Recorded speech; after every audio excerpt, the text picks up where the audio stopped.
మీరు ఆశ్చర్యపోతారు. వెడితే అది ఒకటే కొండ. నరసింహస్వామి వారు అక్కడ స్వయంభూగా వెలిసే ముందు తన కాలుతో ఒక్క తన్ను తన్నారు. ఆ కొండ రెండు కింద విడిపోయింది. విడిపోయినప్పుడు మధ్యలో ఒక పెద్ద ప్రవాహం ఉంటుంది. ఆ ప్రవాహంలో ఉన్న నీళ్లు తీసుకొచ్చే నరసింహస్వామి వారికి ఇప్పటికీ పూజ చేస్తారు. ప్రతిరోజు ఖమ్మంలో ఉన్న నరసింహస్వామి వారికి పూజ రెండు కొండల మధ్యలో ఉండేటటువంటి సరోవరంలో ఉన్న నీటితోనే పూజ చేస్తారు.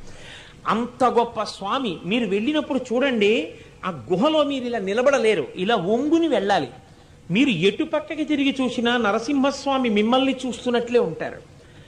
చిత్రం ఏమిటంటే అక్కడ పొద్దున్న ఒక బిందె పానకంతో అభిషేకం చేస్తారు. ఒక బిందె పానకం నైవేద్యం పెట్టి అందరికీ ఇస్తారు.